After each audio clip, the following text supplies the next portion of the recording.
তুমি সেই ব্রাঞ্চ তোমার বাড়ির কাছের একটি কলেজেই খুব কম ফিজে করার সুযোগ পাচ্ছ। কলেজটি বেনামি, গুগলে সার্চ করলে একদম প্রথম টপ 10 টপ 20-র মধ্যে নাম আসে না।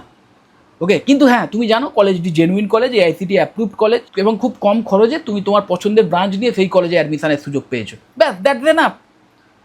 এর চেয়ে বেটার কিছু হতে পারে না। যে তুমি যে ইনভেস্ট করছো, এই যে পড়াশুনোটা না, এখন থেকে ক্লাস 12 অবধি যা হয়ে গেছে ভুলে যাও।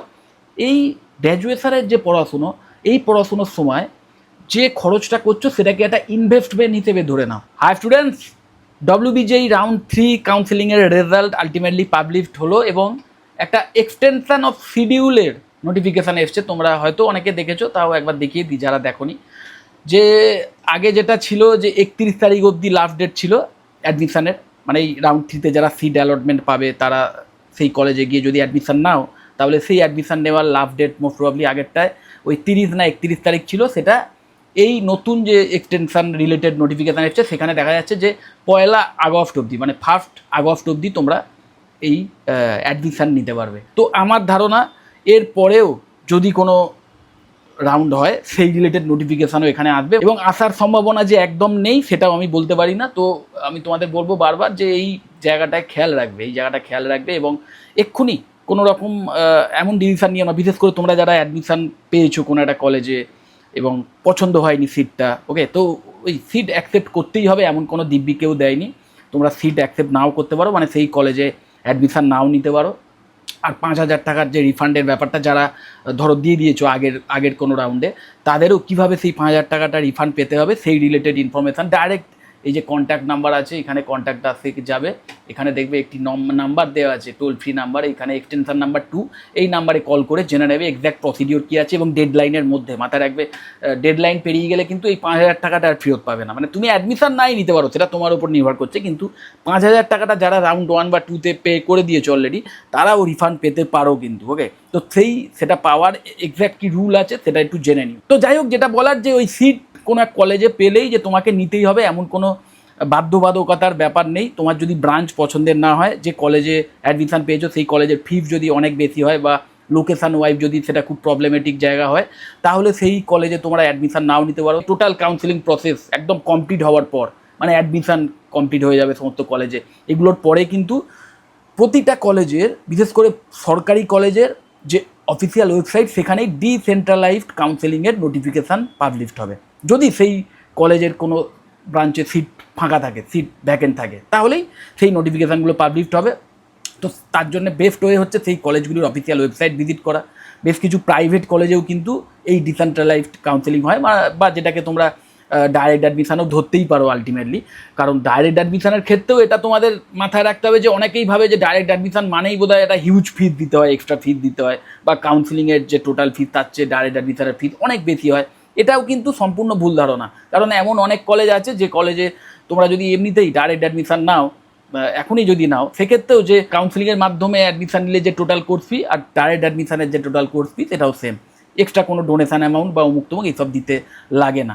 আর যে সমস্ত কলেজে ধরো এই ডাইরেক্ট অ্যাডমিশান বলো বা ম্যানেজমেন্ট কোটার অ্যাডমিশান বলো, এইগুলোতে অ্যাডমিশান নিতে গেলে একটা এক্সট্রা ফিস দিতে হয় বা ওই ডোনেশান অ্যামাউন্ট দিতে হয়, আমি একদম স্ট্রিক্টলি তোমাদের বারণ করবো যে ওই এক্সট্রা ফিস দেওয়াটা তো ওয়েস্টেজ অফ মানি। আমার মনে হয় এক্সট্রা কোনো ফেসিলিটি এতে পাওয়া যায় না।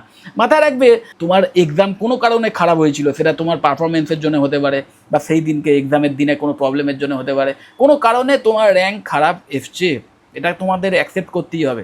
তো সেই র্যাঙ্ক যদি কম হয়, তাহলে এটা খুব অবভিয়াস যে তুমি একদম সেরা যে পছন্দ সবার, সেইখানে কখনোই তুমি চান্স পাবে না। একদম মানে সোকল টপ কলেজে একদম ভালো ব্রাঞ্চ নিয়ে অ্যাডমিশনের সুযোগ পাবে না। আর আমার মতে সেরা অপশান মানে ওই সরকারি কলেজের যে জব ওরিয়েন্টেড ব্রাঞ্চ, সেগুলিই সেরা অপশান, এবং সেখানে পেতে গেলে একটা কম্পিটিশানের মধ্যে দিয়েই যেতে হবে। এটা খুবই স্বাভাবিক একটা ব্যাপার, এটাকে অ্যাকসেপ্ট করো। এমনটা ভেবো না যে ঠিক আছে আমি র্যাঙ্ক ভালো পাইনি, সেটাকে আমি টাকা দিয়ে পুষিয়ে দেবো। কারণ অনেকেরই ধারণা যে প্রাইভেট কলেজে যেহেতু ডাইরেক্ট অ্যাডমিশনের সুযোগ পাওয়া যায় বা ম্যানেজমেন্ট কোটার মাধ্যমে অ্যাডমিশন নেওয়া যায়, তো সোকল্ড কোনো ব্র্যান্ডেড প্রাইভেট কলেজে আমি এক্সট্রা ফিস দিয়ে, এক্সট্রা ডোনেশন অ্যামাউন্ট দিয়েও সিট পেয়ে গেলাম, অথচ আমার র্যাঙ্ক ভালো নয়, কিন্তু ওই টাকার জোরে আমি অ্যাডমিশন পেয়ে গেলাম। দেখো, মাথায় রাখবে, সাকসেস সম্পূর্ণ ডিপেন্ড করবে তোমার এডুকেশনাল কোয়ালিটির ওপর। তুমি কতটা শিখছো, কী স্কিল ডেভেলপ করেছো, কীভাবে 4টে বছর ইউটিলাইজ করছো তার উপর। কলেজের রোল এখানে খুবই নগণ্য। মোরাললেস সমস্ত কলেজই তোমাদের সেম ফেসিলিটি দেবে, সেম সাপোর্টই দেবে। ওকে, তো সেই সমস্ত সাপোর্ট ফেসিলিটি নিয়ে আলটিমেটলি তোমাকেই কিন্তু নিজেকে নিজে বিল্ড করতে হবে। তো তার জন্য যেটা মেন প্রয়োজন সেটা হচ্ছে তোমার ডেডিকেশন, এবং সেইটা তুমি যে কোনো কলেজ থেকেই, আমি এর আগেও বারবার বলেছি, যে কোনো ভ্যালিড কলেজ থেকেই সেটা তুমি করতে পারবে যদি তুমি একজন সিরিয়াস ক্যান্ডিডেট হও। এবং সেক্ষেত্রে যদি সাফল্যটা আলটিমেটলি তোমার ওপরই ডিপেন্ড করে, তাহলে তুমি কেন একটা কলেজে একটা এক্সট্রা ফিস দিতে যাবে, বা ওই ডোনেশন অ্যামাউন্ট একটা হিউজ অ্যামাউন্ট দিতে যাবে। অনেক কলেজে তো যে টোটাল ফিস, মানে কলেজের যে কোর্স ফি, তার চেয়ে ডোনেশন অ্যামাউন্টের পরিমাণ বেশি হয়, এমনও শুনেছি। তো সেই জিনিসটা কেন করবে আমি জানি না। যদি তোমাদের টাকা খুব এক্সেস হয়ে থাকে, যদি সেই টাকা থাকাটা একটু প্রবলেমেটিক হয়, সেটা তোমরা করতে পারো, সেটা তোমাদের ব্যাপার। যাই হোক, তো এই বোকামোটা করো না, আর এমন ধারণাও রেখো না যে কোনো একটা প্রাইভেট কলেজে একটা হিউজ অ্যামাউন্ট দিয়ে অ্যাডমিশন নিতে হচ্ছে মানেই সেই কলেজটা বিশাল কিছু এক্সট্রা আমাকে ফেসিলিটি দেবে, বা আমাকে শিখতে এক্সট্রা কিছু হেল্প করবে, বা প্লেসমেন্টের জন্য আমি এক্সট্রা কিছু হেল্প পেয়ে যাব। সম্পূর্ণ ভুল ধারণা। আর এটাও তোমাদের বলে দিই, অনেকেরই ধারণা যে একমাত্র সিএস বা সিএফ রিলেটেড স্পেশালাইজেশন নিতে হবে, বা maximum ECE, BTech in ECE, এর বাইরে বাকি যে বিটেক ব্রাঞ্চগুলো সেগুলো বোধহয় জব ওরিয়েন্টেড নয়। এটাও কিন্তু বিশাল বড় ভুল ধারণা। এই বছরে নিশ্চয়ই খেয়াল করে দেখেছো যে কাট অফটা সেটা কিন্তু গত বছরের তুলনায় আরও অনেক বেশি কম্পিটিটিভ। আমি দেখেছি অনেক স্টুডেন্ট বলছে যে স্যার গত বছরে আমার র্যাঙ্কেই অমুক কলেজে একজন চান্স পেয়ে গেছিলো, বা অনেকেই চান্স পেয়ে গেছিলো, কিন্তু সেখানে আমি সেই র্যাঙ্ক পেয়ে অমুক কলেজে অমুক ব্রাঞ্চ নিয়ে চান্স পাচ্ছি না। তো তার একটা বড় কারণ কিন্তু একটা কনসেন্ট্রেশন অফ ব্রাঞ্চ প্রেফারেন্স, মানে সবাই ওই সিএসি বা ইসি রিলেটেড ব্রাঞ্চেই অ্যাডমিশন নিতে চাইছে। তো তাহলে তো প্রবলেম। আর তার চেয়েও আরও একটা বড় ব্যাপার আছে যে হ্যাঁ, গত বছরের তুলনায় এই বছরে বিটেক করার যে ক্রেজ সেটাও বেটার আছে। কারণ কি, বিশেষ করে আমাদের রাজ্য থেকে গত বছর অবধিও আমাদের রাজ্যের একদম ব্রাইট স্টুডেন্ট যারা খুব ভালো র্যাঙ্ক যারা করেছিল, তারা ম্যাক্সিমামই বাইরের রাজ্যগুলোতেই চলে যেত। কিন্তু এই বছর থেকে আমি দেখেছি যে আমাদের রাজ্যেই পড়ার যে একটা ট্রেন্ড সেটা কিন্তু অনেকটাই বেড়েছে। তো যে কারণে ভালো র্যাঙ্ক পাওয়া স্টুডেন্টদের সংখ্যাও কিন্তু এই কাউন্সেলিংয়ে একটু বেশি দেখা গেছে। তো যে কারণে ওই কাট অফটা আরও বেশি কম্পিটিটিভ হয়ে গেছে, এটাও একটা বড় কারণ।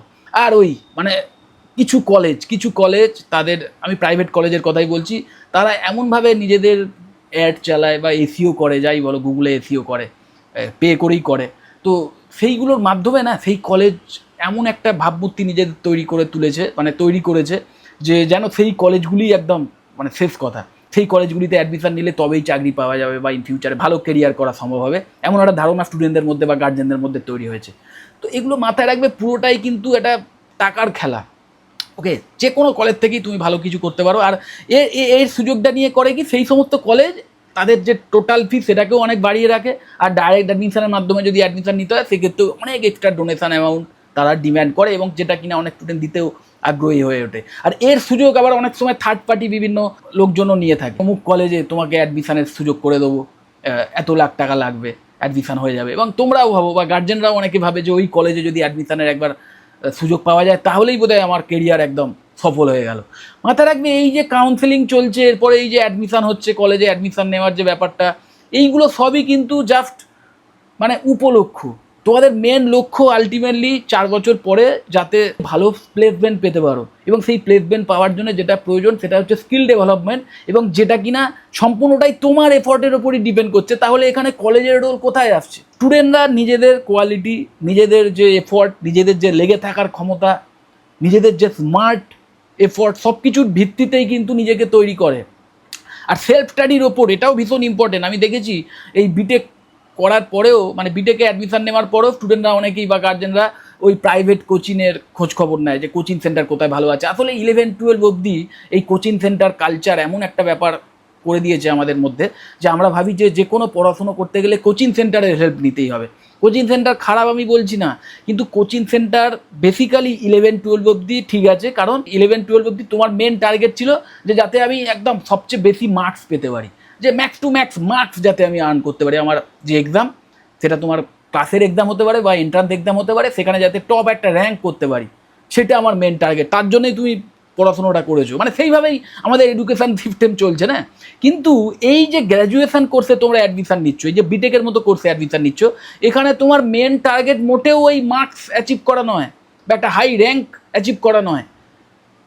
তোমার মেন টার্গেট ভালো প্লেসমেন্ট পেতে হবে। সেই প্লেসমেন্ট পেতে গেলে তোমাকে মার্কসের চেয়েও অনেক অনেক বেশি ইম্পর্টেন্ট স্কিল, যে তুমি কতটা জব ওরিয়েন্টেড স্কিল ডেভেলপ করেছো, তার জন্য কতটা পরিশ্রম করেছো, কতটা এক্সট্রা সময় দিয়েছো, তার জন্য প্রয়োজন সেলফ স্টাডি, মানে নিজেকে সময় দিতে হবে, নিজের পড়াশোনার পেছনে নিজেকেই সময় দিতে হবে। মাথায় রাখবে আজকের যুগে অনলাইন প্ল্যাটফর্মগুলো ইউজ করে নিভৃতে একদম নিজে একাকী তোমাকে কিন্তু তৈরি হতে হবে। ওই গ্রুপে থেকে তৈরি হওয়ার ব্যাপারটা কিন্তু আর চলবে না।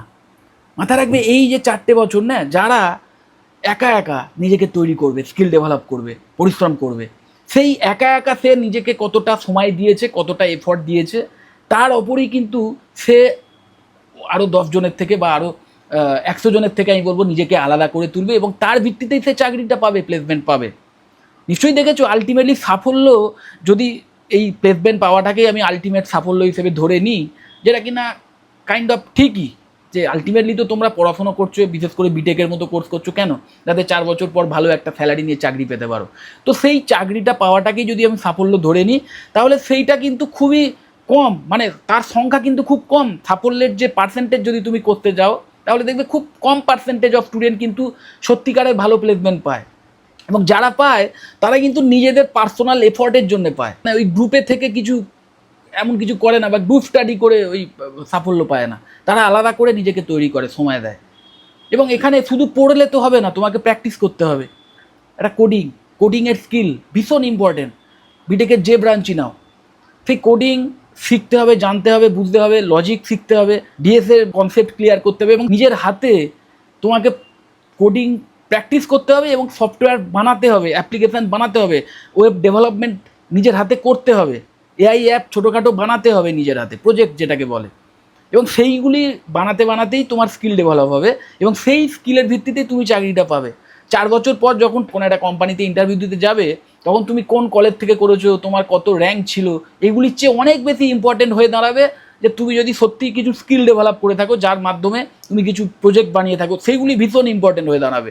প্লাস সেই ইন্টারভিউ রুমে তোমাকে যে প্রশ্নগুলো করা হবে, সেই প্রশ্নের উত্তর তুমি কতটা স্মার্টলি দিতে পারছো, প্লাস তুমি ওই কোডিং রিলেটেড কোনো প্রবলেম, তার সলিউশন কতটা ভালো দিতে পারছো, ডিএসএ রিলেটেড যে কোশ্চেনগুলো করা হবে তার সলিউশন কত ভালো দিতে পারছো, সেইগুলোর ওপর ডিপেন্ড করবে তুমি প্লেসমেন্টটা পাবে কি পাবে না। তুমি জিধাবের প্রোফাইল মেনটেন করেছো কি না, সেটাও ভীষণভাবে ইম্পর্টেন্ট হয়ে দাঁড়াবে তুমি প্লেসমেন্টটা পাবে কি পাবে না।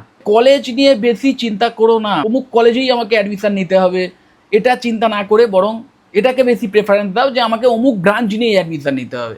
তুমি অলরেডি বুঝে গেছো যে তোমার জন্যে ওই ব্রাঞ্চটাই আইডিয়াল, তুমি অলরেডি অ্যানালাইসিস করে বুঝে গেছো যে তোমার জন্য ওই ব্রাঞ্চটাই আইডিয়াল, এবং তুমি সেই ব্রাঞ্চ তোমার বাড়ির কাছের একটি কলেজেই খুব কম ফিজে করার সুযোগ পাচ্ছ। কলেজটি বেনামি, গুগলে সার্চ করলে একদম প্রথম টপ 10 টপ 20-র মধ্যে নাম আসে না, ওকে। কিন্তু হ্যাঁ, তুমি জানো কলেজটি genuine college, AICTE approved college, এবং খুব কম খরচে তুমি তোমার পছন্দের ব্রাঞ্চ নিয়ে সেই কলেজে অ্যাডমিশনের সুযোগ পেয়েছো। ব্যাস, দ্যাটস এনাফ। এর চেয়ে বেটার কিছু হতে পারে না। যে তুমি যে ইনভেস্ট করছো, এই যে পড়াশোনাটা না, এখন থেকে ক্লাস 12 অবধি যা হয়ে গেছে ভুলে যাও। এই গ্র্যাজুয়েশনের যে পড়াশুনো, এই পড়াশুনোর সময় যে খরচটা করছো সেটাকে একটা ইনভেস্টমেন্ট হিসেবে ধরে নাও। সেই ইনভেস্টমেন্টটা যতটা অপটিমাম জায়গায় থাকবে, দেখো এমন ইনভেস্টমেন্ট করেও লাভ নেই যে ধরো এমন কম খরচে অ্যাডমিশনের সুযোগ পেলে যে কলেজটা হয়তো ফেক কলেজ, তো সেইখানে সেই ইনভেস্টমেন্টটা তো এমনিতেই ওয়েস্ট হয়ে গেল, সেটা নয়। কিন্তু একটা অপটিমাম ইনভেস্টমেন্ট, মানে সোজা কথায় তুমি এমন একটা খরচ করছো যার ভিত্তিতে তুমি একটি জেনুইন কলেজে অ্যাডমিশনের সুযোগ পাচ্ছ, এবং যে কলেজে ফুল টাইম ফ্যাকাল্টি মেম্বার আছেন, যে ফ্যাকাল্টি মেম্বারদের থেকে তোমরা অবশ্যই গাইডেন্স কিছুটা হলেও পাবে। প্লাস সেই কলেজে যে ল্যাবস বা যে ওয়ার্কশপের প্রয়োজন, বিশেষ করে যদি কোর ইঞ্জিনিয়ারিং ব্রাঞ্চ চুজ করে থাকো, ইলেকট্রিক্যাল, মেকানিক্যাল বা সিভিলের মতো, তাহলে সেই ল্যাবটাও একটা ইম্পর্টেন্ট ফ্যাক্টর হয়ে দাঁড়ায়। তো সেই কলেজে সেই ল্যাবসও আছে, ভালো ঠিকঠাক আছে, ওকে। এবং সেই কলেজে প্লেসমেন্ট সেল আছে, কারণ মোটামুটি এটুকু শিওর আমি যে বিদেকের যে কটা কলেজ আছে আমাদের ওয়েস্ট বেঙ্গলে, সে সরকারি হোক কি প্রাইভেট হোক, সমস্ত কলেজেই প্লেসমেন্ট সেল থাকে। প্লেসমেন্টের কিছুটা হলেও সাপোর্ট পাবে তোমরা, অ্যাটলিস্ট খবরাখবর পাবে যে অমুক কলেজে একটা অফ ক্যাম্পাস প্লেসমেন্টের মানে খবর আমরা তোমাদের দিলাম, তোমরা গিয়ে সেখানে অ্যাটেন্ড করতে পারো। সেই খবরটা দেওয়ার মতো প্লেসমেন্ট সেল অ্যাটলিস্ট সমস্ত কলেজেই থাকে, ওকে। এবং সেটাই দরকার, সেটাই দরকার। বাকি ব্যাপারটা তোমাকেই করতে হবে, বাকিটা তোমাকেই নিজের হাতে করতে হবে, নিজেকে 4 বছর তৈরি করে নিতে হবে, ওকে। তো এইভাবেই এগোতে হবে, এর চেয়ে বেটার কিছু হতে পারে না। আর এর আগের ভিডিওতে আমি বলেছি যে বিটেক, সিএসসি বা আইটি এই কোর্সগুলোতে ফিজ অনেক বেশি হয় এবং প্রাইভেট কলেজে বেশ কিছু কলেজ এমন আছে 5 লাখ টাকার মধ্যেও এই সিএসসি বা আইটির মতো কোর্স করার সুযোগ তোমরা পাবে ডাইরেক্ট অ্যাডমিশনের মাধ্যমে, কোনো এক্সট্রা ফিজ না দিয়ে। ওকে, এবং সেই ফিজটাও যদি তোমরা না দিতে পারো তাহলে বিসিএর মতো কোর্স করো।